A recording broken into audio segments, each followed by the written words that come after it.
अपना एक खोटा सिक्का है तो दूसरे को क्या बोला जाए फिर? Shoaib Siddiqui, your reaction on that?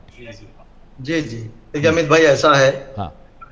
ये मौजू इतना अहम है और इतना शर्मसार है।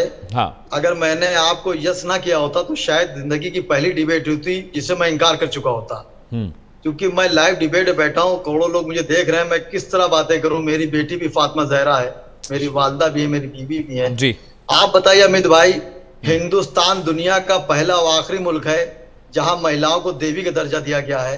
और अभी एक महिला बात कह भी रही थी, आप बताइए आचार्य जी ने कितनी बड़ी बात कह दी और इस महफिल में कह दी। आप बताइए उस जिस औरत से कही या जितनी औरतें वहां पे आमने सामने बैठी थी, वो आप बताइए कितनी शर्मसार हो गई होंगी कि उनको इस तरह की बात सुनने को मिली।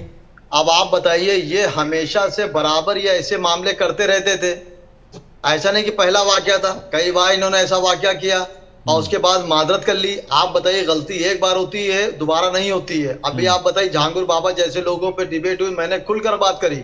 बिल्कुल, आप मेरे साथ थे डिबेट कैसे बिल्कुल जी, मैं अमित भाई कैसे खुल के बात करूं। आप बताइए कि आपने जिन लड़कियों की उम्र बताई, कितनी शर्म की बात है। आपने 24-25 साल लड़कियों को जो जुमले बोले, मैं आपकी लाइव डिबेट में बोल नहीं सकता कि उन्होंने इस तरह की बातें करी। कितनी शर्म की बात है। हमेशा अमित भाई, मीडिएटर जो होता है वो चाहे अल्लाह भगवान की बात बताए, चाहे शादी कराए या दो लोग को मिलवाए, वो बहुत अहम होता है। इसलिए मीडिएटर बहुत सोच समझ के रखना चाहिए। चाहे हम भी हमेशा कहते हैं कि हमारे वहां हर दाढ़ी रखने वाला आलिम या फतवा देने वाला नहीं होता। तो अभी जिस तरह एक बात आपके वहां उठी कि क्या इसके ऊपर भी सेंसर बोर्ड होगा, जाहिर सी बात, अगर लाइव डिबेट में मैंने कोई बात कह दी तो वापसी नहीं हो रही है उसकी।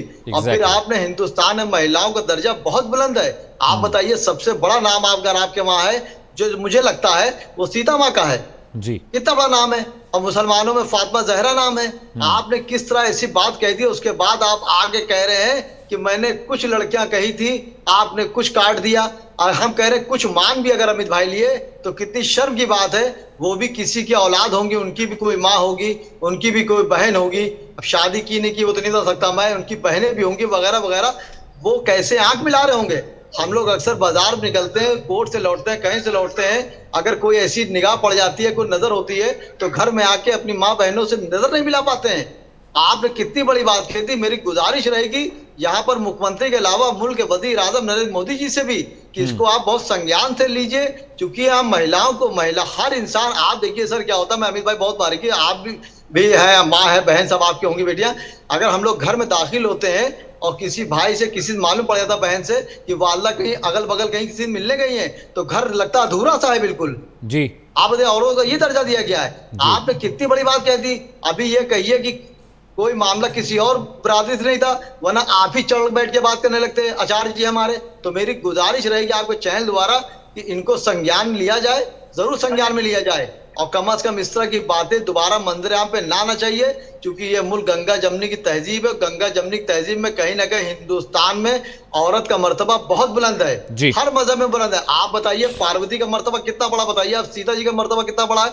जबकि मैं मुस्लिम हूँ, लेकिन मैंने हर ग्रंथ पढ़ा, मैंने तकरीबन तो कुछ ना कुछ। आप कोई कहते हैं, आपको लज्जा नहीं आई, आपकी जबान नहीं कटी। तो मेरी गुजारिश अमित भाई रहेगी इस चैनल के द्वारा कि इस पे सख्त सख्त कार्रवाई की जाए और इसको संज्ञान लिया जाए। कुछ मेरी जो बहनें जहां मौजूद थी या मेरी माँ के दाखिल मौजूद थी, वो मंदिर आम पर आकर जिस तरह जहांगीर बाबा के चंगुल से लड़कियां निकल के अपनी कंपेन कर रही हैं, उस तरह इनके लिए भी आके अपना स्टेटमेंट करें, जिससे आने वाले वक्तों में किसी औरत, किसी महिला को, किसी के लिए, किसी समुदाय की भी हो, इस तरह की लज्जा ना उठानी पड़े।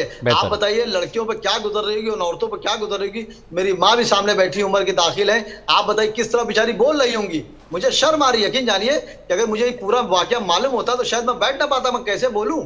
आप बताइए, उनको शर्म नहीं आई इस तरह कहने, औरतों के बारे में इस तरह बात कहने के लिए। तो मुझे गुजारिश है भाई कि इस पे सख्त सख्त कानूनी कार्रवाई जरूर होनी चाहिए। ठीक है स्वामी अनिल आनंद जी, बड़ा सवाल है, क्यों ना अनिरुद्धाचार्य को बैन कर दिया जाए, उनकी कथा को बंद कर दिया जाए। और ये आडंबर जो रचा रखा आजकल के आचार्यों ने, कथा वाचन के नाम पर जो दुकानें चल रही हैं, स्वामी जी बंद कर देना चाहिए मुझे लगता है। और